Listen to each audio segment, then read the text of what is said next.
Então, oitavo, estamos aí começando mais uma aula de Química, né? Nessa reta final, nós estamos abordando a questão das ligações químicas. Nós já vimos as ligações iônicas, vimos as ligações covalentes.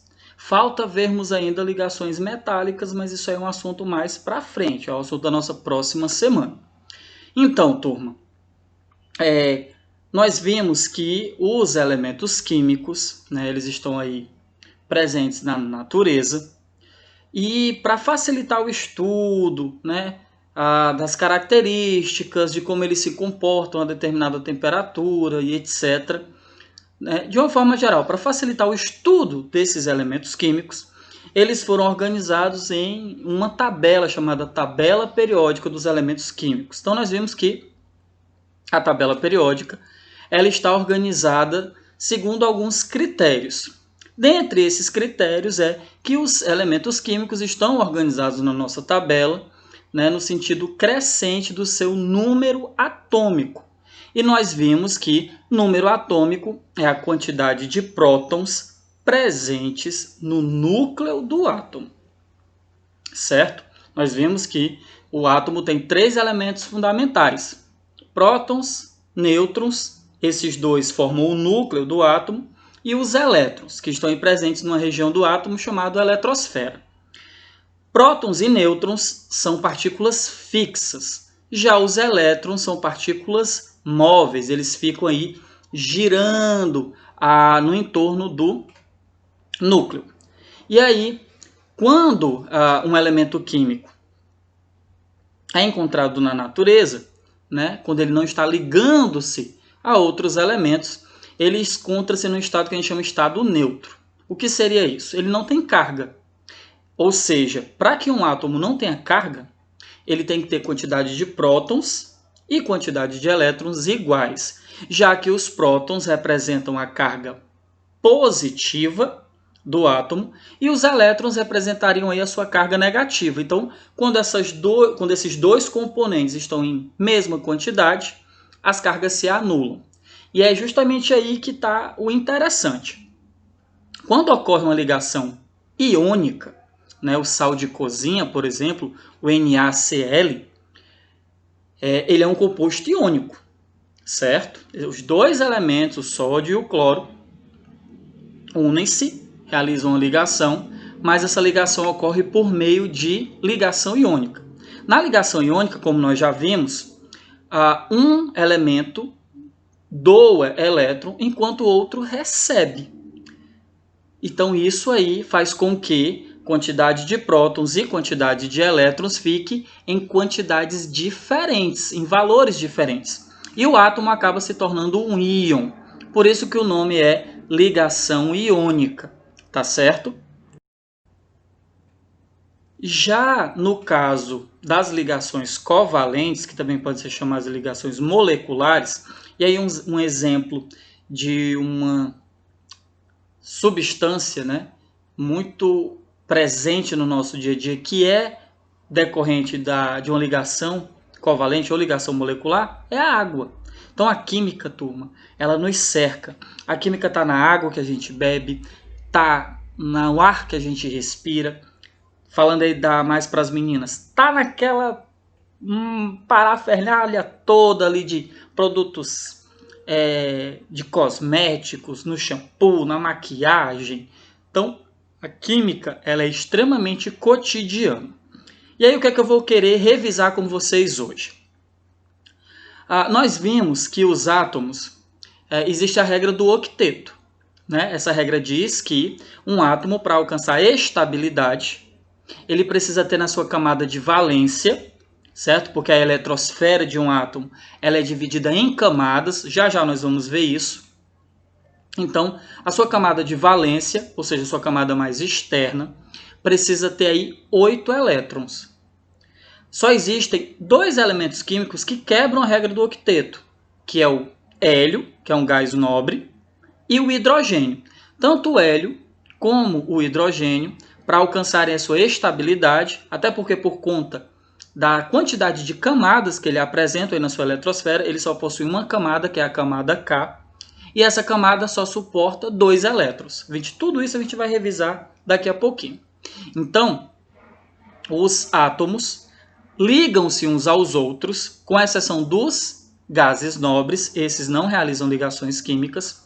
Com exceção deles, todos os outros necessitam realizar ligações químicas. Por quê? Para que eles alcancem aí 8 elétrons na sua camada de valência, ou seja, 8 elétrons na sua camada mais externa. Então, o que é que nós vamos revisar hoje? Justamente essa questão da distribuição eletrônica, para que fique mais fácil nós compreendermos quando é que um composto vai ser ligação iônica, quando é que vai ser uma ligação covalente, ok? Então, vamos lá, turma. Vamos aí ao que nos interessa. Aqui eu tenho as letras que representam aí as 7 camadas da eletrosfera de um determinado elemento químico. Então, primeiro entendam, nós temos 7 camadas, mas isso não significa dizer que todo elemento químico tem que ter 7 camadas na sua eletrosfera. Isso vai depender da quantidade de elétrons que esse átomo possui, certo? Mas as camadas são, que também pode ser chamado de níveis de energia, K, L, M, N, O, P e Q. E temos uma característica também bem bacana em relação a essas camadas, né? Elas possuem aí um número máximo de elétrons que elas suportam, porque elas é como se o elétron fosse o nível de energia que essa camada possui, certo? Então, eu já mostro para vocês aqui quantos elétrons cada uma dessas 7 camadas suporta, tá certo? Então, vamos aí começar a explicação de quantos elétrons cada nível suporta, cada camada suporta, ok? Então, a camada K, que é a camada mais próxima do núcleo atômico, suporta 2 elétrons. A camada L, 8. A camada M, 18. A camada N, 32. A camada O também suporta 32. A camada P, assim como a camada M, suporta 18.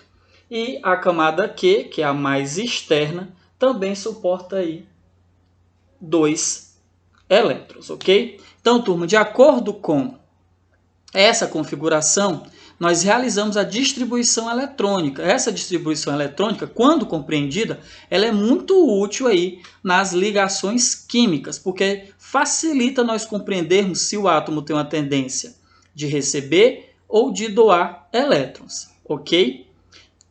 Nós vimos aí que os metais, né, os semimetais, os não metais, que eles possuem essas características. Mas aí, digamos que o aluno não lembra. Eu não sei classificar o elemento. Eu não sei se ele é um metal, se ele é um não metal, certo? Mas pela distribuição eletrônica, você vai conseguir aí saber, certo? Pela configuração eletrônica, se ele tem a tendência de ganhar, doar ou, dependendo de com quem ele esteja se ligando, se ele vai ter a tendência de compartilhar elétrons, ok? E aí, turma, temos essas 7 camadas, esses 7 níveis, e também existem os subníveis. Nós temos 4 subníveis. Nós temos o subnível S, nós temos o subnível P, nós temos o subnível D e temos o subnível F. Esses subníveis, eles também... Então, olha só. O subnível S, ele suporta no máximo 2 elétrons. O subnível P suporta aí no máximo 6 elétrons. O subnível D suporta no máximo 10 elétrons. E o subnível F suporta aí no máximo 14 elétrons. E aí, para facilitar a distribuição eletrônica, existe um diagrama aí muito conhecido, que é o diagrama de Linus-Pauling.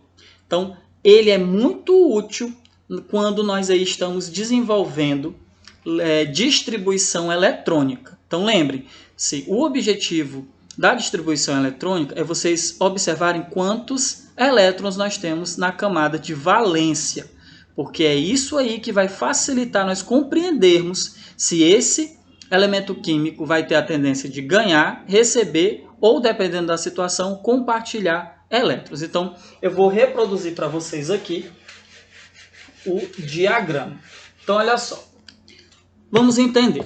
Como eu expliquei para vocês, a camada K suporta aí no máximo 2 elétrons. Então, ela só vai ter um subnível, que é 1s2. Camada L, né, como suporta aí 8 elétrons, então ela vai ter 2 subníveis. 2s2, 2p6. Então, observem, ó, esse número aqui, que parece um expoente aí na matemática, é a quantidade de elétrons por subnível, certo? Esse 2 aqui, que está antecedendo os subníveis, é o número da camada. Então, a camada L, camada 2, então está aqui a camada, certo? Depois da camada L, nós temos a camada M, que nós sabemos aí que suporta 18 elétrons. Então, a camada M ela vai ter 3s2, 3p6, 3d10. Então, observa, 2 mais 6 dá 8, 8 mais 10 dá 18. Camada N, que nós sabemos aí que suporta 32 elétrons, ela vai ter 4 subníveis. Ela tem o 4s2, 4p6, 4d10 e 4f14. Então, se nós somarmos 2 mais 6 dá 2 mais 6 dá 8, 8 mais 10 dá 18, 18 mais 14 dá 32. A nossa próxima camada é a camada O, que nós sabemos aí que ela apresenta uma quantidade máxima, né? Assim como nós vimos anteriormente, ela também vai apresentar aí uma capacidade de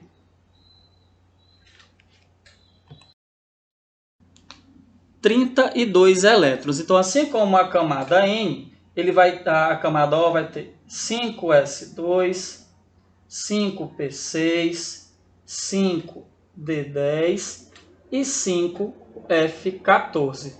Já a camada P, que suporta aí 18 elétrons, vai ter aí a mesma configuração que a camada M.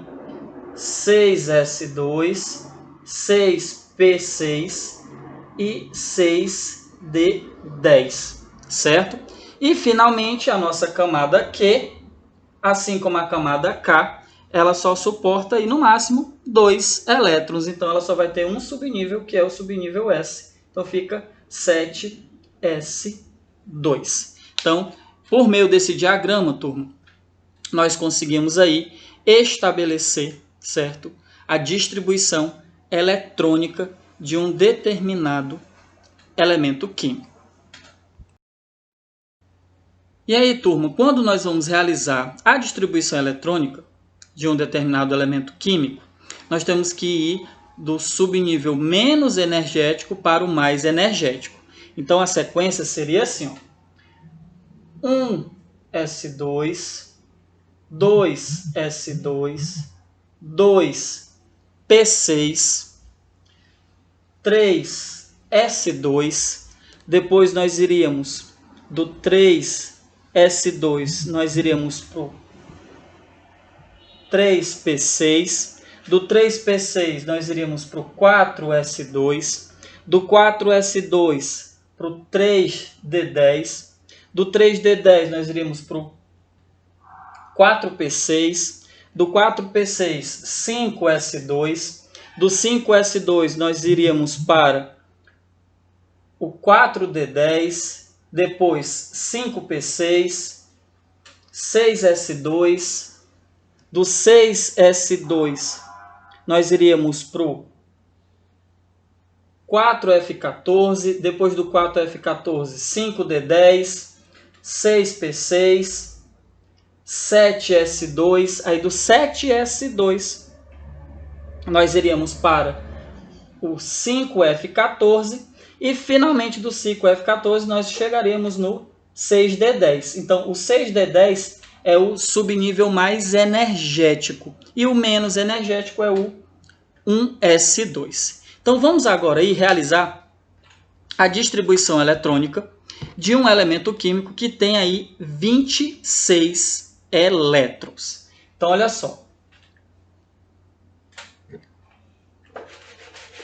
26 elétrons. Então vamos aqui realizar a distribuição eletrônica de um elemento que eu vou chamar de X, que tem aí 26 elétrons, tá bom? Lembrando que aqui, deixa eu tirar daqui para não confundir vocês. Esse elemento tem 26 elétrons, certo? Então vamos aí realizar a sua distribuição eletrônica. Lembrando que é do subnível menos energético para o mais energético. Então olha só. Então vamos começar. 1s2, 2s2, 2p6. Então aqui nós já temos 10 elétrons distribuídos aí nos seus subníveis, certo? Depois, turma, do 2p6, o próximo subnível mais energético é o 3s2. Depois do 3s2, nós vamos para o 3p6. Depois do 3p6, nós vamos para o 3d10. Aliás, perdão. Vamos para o 4s2, me desculpem. E finalmente aí nós vamos para o 3d. Agora presta atenção aqui no detalhe, ó.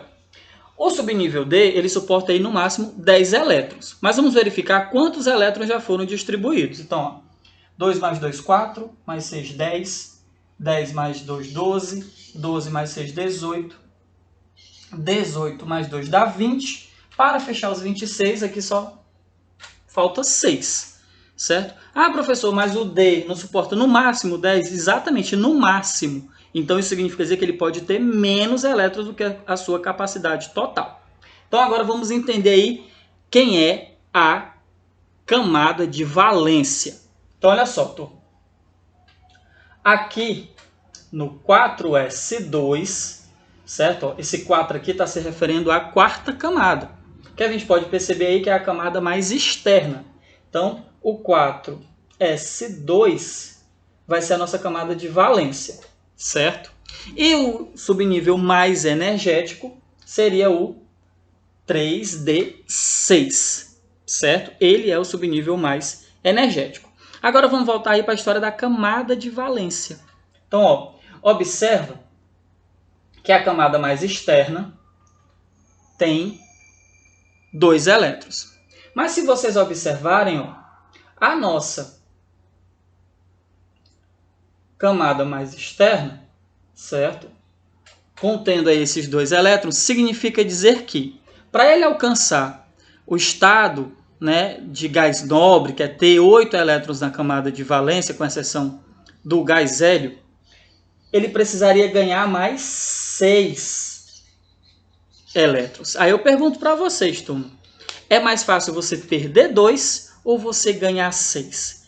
Então, claramente a gente percebe aí que é mais fácil a gente ceder 2.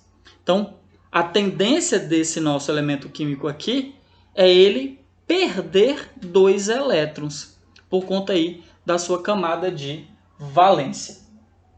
Então, né, é dessa forma que é realizada a distribuição eletrônica, certo? Então, não esqueçam, esse recurso vai ajudá-los e muito a resolver aí o último TD que foi proposto a vocês. Então, turma, forte abraço, exercitem e até a nossa próxima aula.